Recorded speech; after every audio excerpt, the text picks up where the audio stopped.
Alright guys, I'm gonna try to do this as quickly as possible because who likes watching long videos?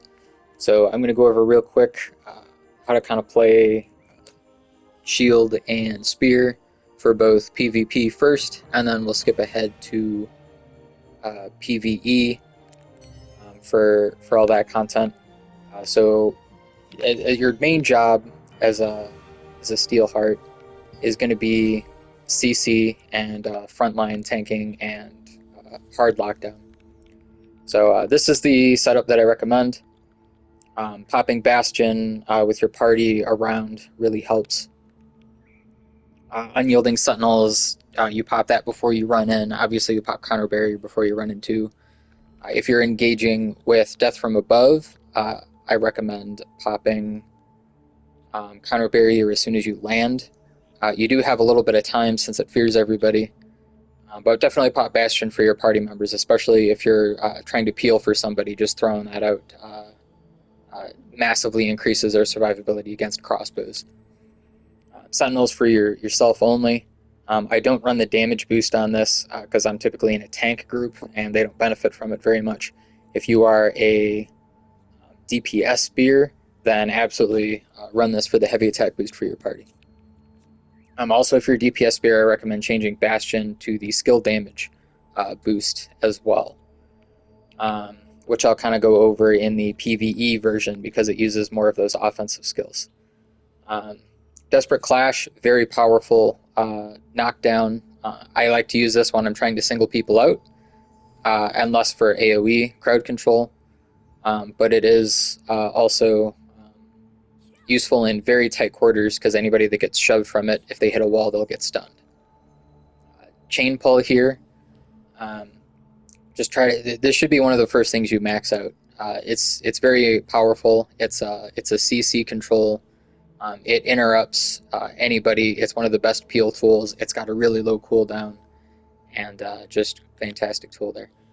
Gale Rush, I use this for long distance engages.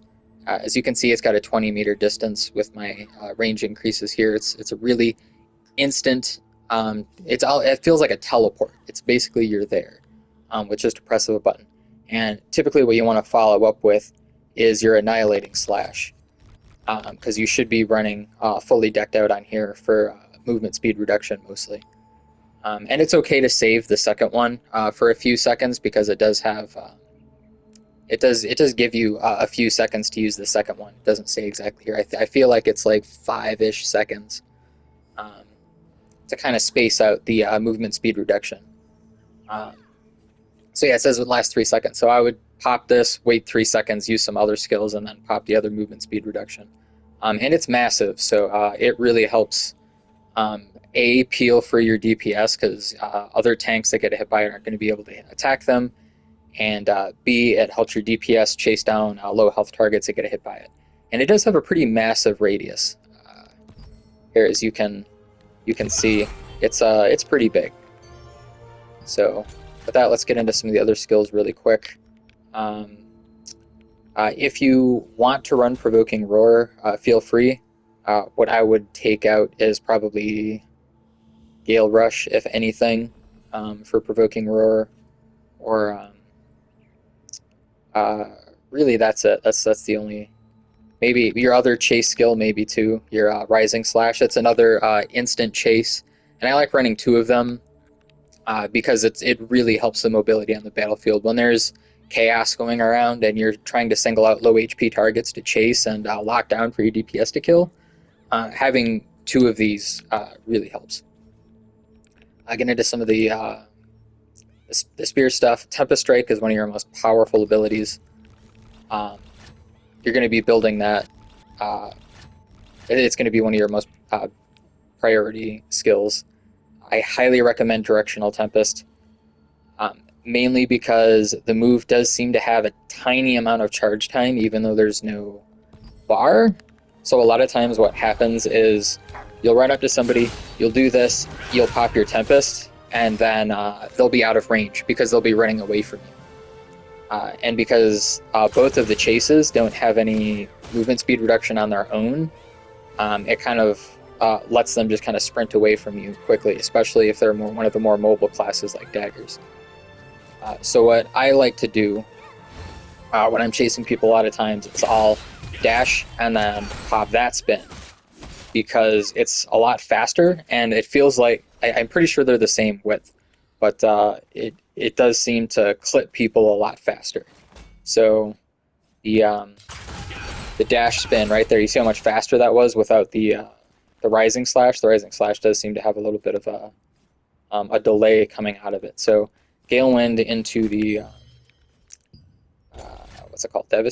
Annihilating Slash. Very good combo. And lastly, we have Death from Above. So my typical rotation for this, when I'm popping it, is I'll pop my longer lasting abilities, and I'm just going to kind of show you real quick here what the durations on these are. So we have 9 seconds, 6 seconds, and I believe this one's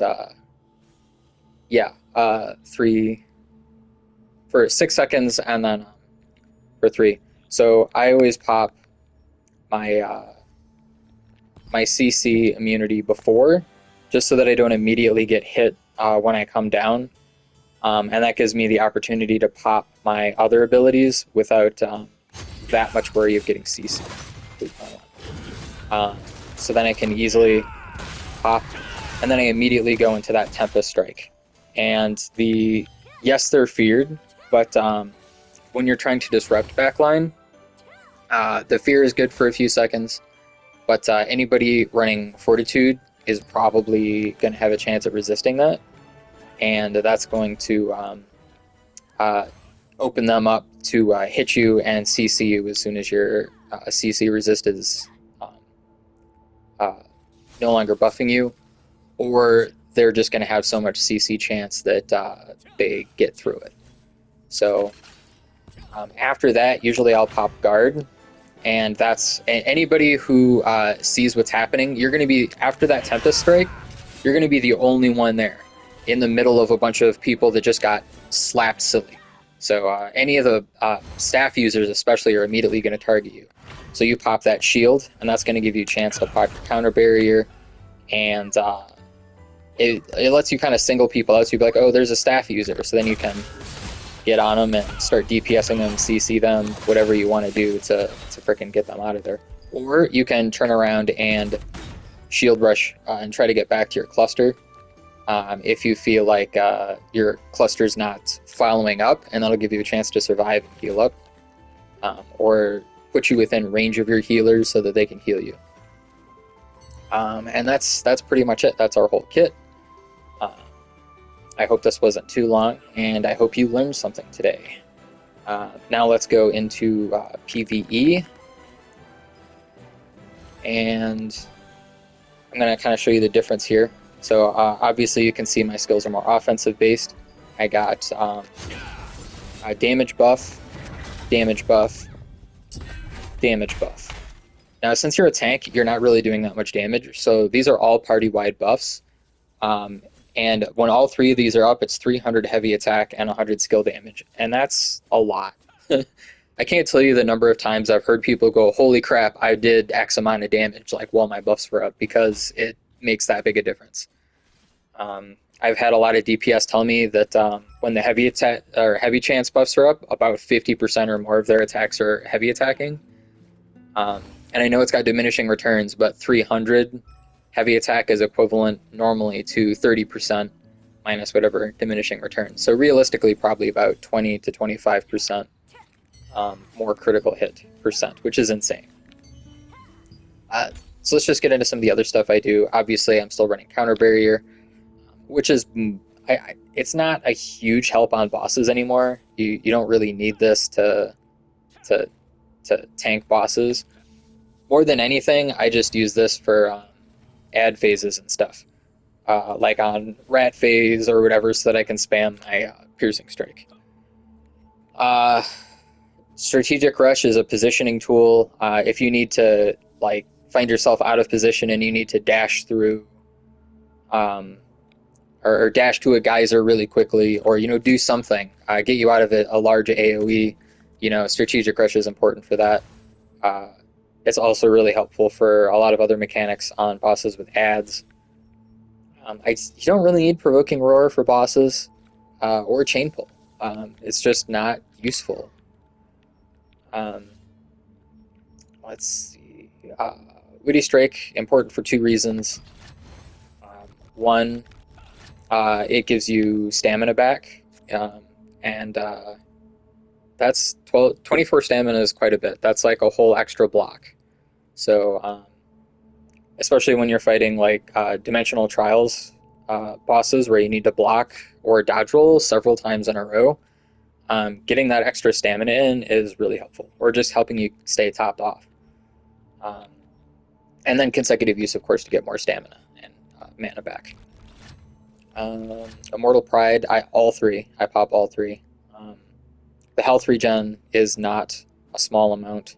Even if you're not really running any health regen traits or anything, like 200%, it's only 3 points. It's not a big deal. And this build happened to have 3 points left over, so this is where I put it. All this other stuff is pretty important. The mana cost down 80% is huge because this is a very mana hungry build, and if we're not running that, when we're doing higher level dimensional trials where we're popping Immortal Pride every time he does fireballs, you're going to run out of mana really quick. So I highly recommend reduced mana on that as well.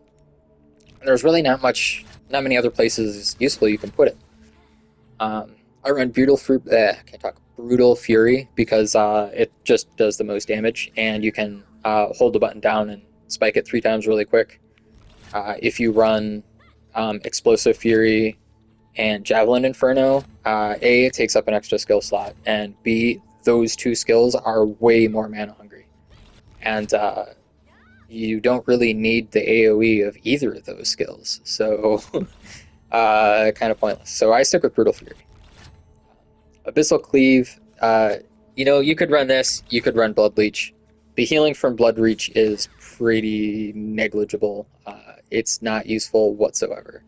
So I just run Abyssal Cleave for a little bit of damage. It's not, or no, I'm sorry, I'm thinking Rising Slash. Everything I just said for Rising Slash. Abyssal Cleave, you pop before you pop Brutal Fury because it puts on the shock, or the shock status effect, so that your Brutal Fury can pop 3 times back to back with conditional hit.